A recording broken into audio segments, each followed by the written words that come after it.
Cinema কিংবা নাটকের জনপ্রিয় মুখ মোশাররফ করিম। বাংলাদেশের সকল প্রান্তের মানুষ যাকে চেনে এক নামে, কিন্তু কয়জনই বা তার জীবন বৃত্তান্ত জানেন? বঙ্গবাংলা এন্টারটেইনমেন্টের আজকের আয়োজনে আমরা জানবো দুই পর্দার দক্ষ অভিনেতা মোশাররফ করিমের জীবন বৃত্তান্ত।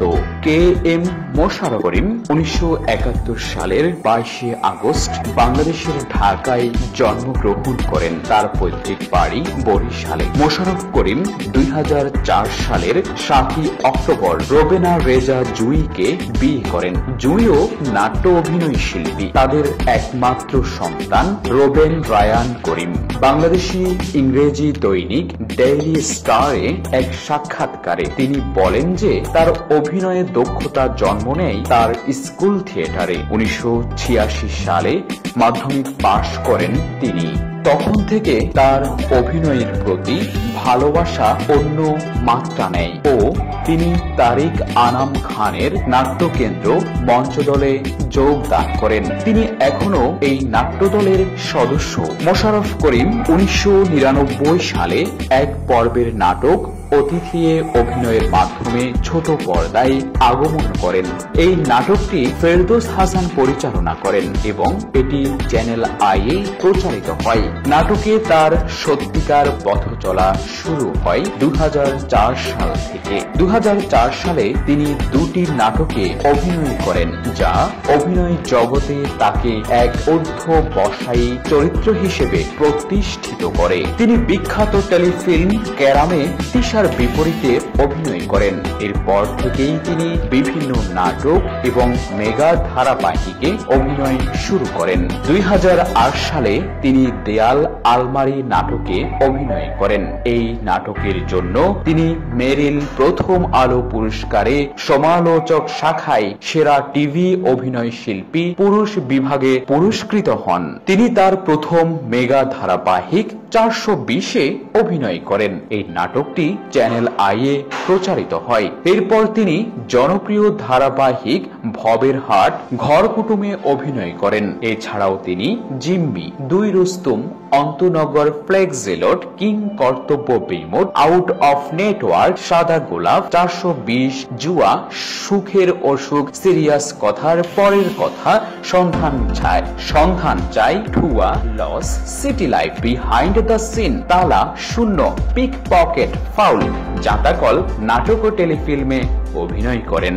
2009 সালে হাউসফুল নাটকে অভিনয়ের জন্য তারকা জরিপে শ্রেষ্ঠ পুরুষ টিভি অভিনয় শিল্পী বিভাগে মেরিল প্রথম আলো পুরস্কার অর্জন করেন। 2011 সালে চাঁদের নিজস্ব কোনো আলো নেই নাটকে অভিনয়ের জন্য তারকা জরিপে শ্রেষ্ঠ পুরুষ টিভি অভিনয় শিল্পী বিভাগে মেরিল প্রথম আলো পুরস্কার অর্জন করেন। 2012 সালে ঈদে প্রচারিত হয় মাসুদ সেজান পরিচালিত সুখ টান খণ্ড ধারাবাহিক নাটক। এতে তার বিপরীতে প্রথমবারের মতো অভিনয় করেন মজেজা আশরাফ মোনালিসা। এবছর জর্দা জামাল নাটকে অভিনয়ের জন্য সমালোচকদের বিচারে শ্রেষ্ঠ পুরুষ টিভি অভিনয় শিল্পী বিভাগে মেরিল প্রথম আলো পুরস্কার লাভ করেন। 2013 সালে ঈদে প্রচারিত হয় শামস কবির পরিচালিত মীর জাফর মীর নাটক। এই বছর সেই রকম চাখর নাটকে অভিনয়ের জন্য মেরিল প্রথম আলো পুরস্কারে সমালোচকদের বিচারে শ্রেষ্ঠ পুরুষ টিভি অভিনয় শিল্পীর পুরস্কার অর্জন করেন। এছাড়া সিকান্দার বক্স এখন বিরাট মডেল নাটকে অভিনয়ের জন্য তারকা জরিপে শ্রেষ্ঠ পুরুষ টিভি অভিনয় শিল্পী বিভাগে মেরিল প্রথম আলো পুরস্কার অর্জন করেন। 2014 সালে এনটিভিতে প্রচারিত হয় তুমি কি এখনো আমার তুমি। ঈদুল আজহায় বাংলা ভিশনে প্রচারিত হয় নাটক রকস্টার। এছাড়া আর টিভিতে প্রচারিত হয় সেই রকম পানখোর। এই নাটকে অভিনয়ের জন্য তারকা জরিপে শ্রেষ্ঠ পুরুষ টিভি অভিনয় শিল্পী বিভাগে মেরিল প্রথম আলো পুরস্কার অর্জন করেন। 2015 সালের ঈদুল ফিতরে প্রচারিত হয় চাঁদের চন্দ্রবিন্দু নেই নাটকটি। এতে তার বিপরীতে অভিনয় করেন আজমেরি আশা। আরটিভিতে প্রচারিত হয় শামস করিম পরিচালিত নাটক হিটার। ঈদুল আজহায় এনটিভিতে প্রচারিত হয় তুহিন হোসেন পরিচালিত প্রেম অথবা দুঃস্বপ্নের রাত দিন। এই নাটকে তিনি প্রথমবারের মতো চিত্রনায়িকা পূর্ণিমার বিপরীতে অভিনয় করেন।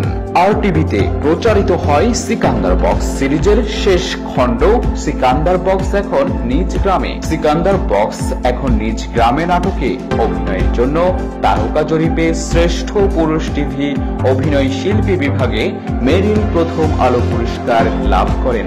2016 সালে অভিনয় করেন আমার ইচ্ছে করে না হাইপোথেসিস নাটকে। মুন্সি প্রেমচাঁদের গল্প অবলম্বনে নির্মিত ঘাড় কাপড় টেলিফিল্মে এক মাতালের চরিত্রে অভিনয় করেন। এছাড়া অভিনয় করেন লড়াই, ঝামেলা, আনলিমিটেড, এই কুলে আমি আর ওই কুলে তুমি, বহুরূপী ধারাবাহিক নাটকে। ঈদুল ফিতরে চ্যানেল আইয়ে তার অভিনীত 7টি নাটক নিয়ে মোশাররফ করিম কমেডি ফেস্ট প্রচার করে ঈদের 7 দিন। নাটক 7টি হলো চোরের একদিন, প্রেমের নাম বেদনা, মায়াবতী, কারেন্ট গেলে ভয় পাবেন না, বাপ একটা লাইক দেবেন প্লিজ ও জি স্যার ঠিক বলছেন। আরটিভিতে প্রচারিত হয় আজাদ কালাম পরিচালিত যমজ 5।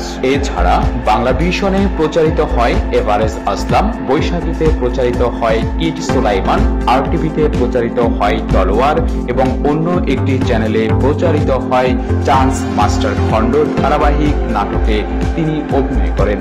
2019 সালের নভেম্বর মাসে বাংলা ভিশনে প্রচারিত ও ডাক্তার নাটকে তাকে একজন ডাক্তারের ভূমিকায় দেখা যায়, যিনি তার এক রোগীর সাথে আশা তার বোনের প্রেমে পড়েন। বিজয় দিবসে নাগরিক টিভিতে তাকে সৈয়দ শামসুল হকের মুক্তিযুদ্ধ ভিত্তিক উপন্যাস অবলম্বনে নির্মিত নীল দংশন নাটকে অভিনয় করতে দেখা যায়। মোশাররফ করিম নাটকের পাশাপাশি চলচ্চিত্রেও অভিনয় করেছেন। 2004 সালে আমজাদ হোসেন রচিত উপন্যাস অবলম্বনে তকির আহমেদ নির্মিত জয় যাত্রা চলচ্চিত্রে একজন ময়রার চরিত্রে অভিনয় করেন। এটি তার অভিনীত প্রথম চলচ্চিত্র। 2006 সালে তিনি আবার তকির আহমেদ পরিচালিত রূপকথার গল্পে অভিনয় করেন। এই চলচ্চিত্রে তিনি একজন পকেট মার চরিত্রে অভিনয় করেন। পরের বছর জনপ্রিয় কথা সাহিত্যিক হুমায়ুন আহমেদ রচিত দারুচিনি দ্বীপ উপন্যাস অবলম্বনে নির্মিত দারুচিনি দ্বীপে অভিনয় করেন। এই ছায়াছবিটিও পরিচালনা করেছেন তকির আহমেদ। 2009 সালে তিনি মোস্তফা সরওয়ার ফারুকী পরিচালিত থার্ড পারসন সিঙ্গুলার নাম্বার ছায়াছবিতে নুসরাত ইমরোজ তিশার বিপরীতে অভিনয় করেন। 2011 সালে মুক্তিপ্রাপ্ত প্রজাপতি ছায়াছবিতে কেন্দ্রীয় চরিত্রে অভিনয় করেন। মোহাম্মদ মোস্তফা কামাল রাজ পরিচালিত এই ছায়াছবিতে তিনি মৌসুমীর বিপরীতে অভিনয় করেন। 2013 সালে তিনি মোস্তফা সরওয়ার ফারুকী পরিচালিত টেলিভিশন ছায়াছবিতে অভিনয় করেন। পরবর্তীতে তিনি অভিনয় করেন আবু শাহেদ ইমন পরিচালিত আলোচিত চলচ্চিত্র জালালের গল্পে। চলচ্চিত্রটি কয়েকটি আন্তর্জাতিক চলচ্চিত্র উৎসবে প্রদর্শিত হয়। 2015 সালে এই চলচ্চিত্রে জালালের বড় ভাই চরিত্রে অভিনয় করে তিনি আবাঙ্কা চলচ্চিত্র উৎসবের 19তম আসরে শ্রেষ্ঠ অভিনেতার পুরস্কার অর্জন করেন। 2016 সালে তিনি তকির আহমেদ পরিচালিত চতুর্থ চলচ্চিত্র অজ্ঞাতনামায় একজন পুলিশ কর্মকর্তার ভূমিকায় অভিনয় করেন। পরের বছর তিনি তৌকিরের পরিচালনায় হালদা চলচ্চিত্রে জেলে বদিউজ্জামাল চরিত্রে অভিনয় করেন। দেশের বৃহত্তম প্রাকৃতিক মৎস্য প্রজনন কেন্দ্র হালদা নদীকে ঘিরে ছবিটি নির্মিত হয়েছে।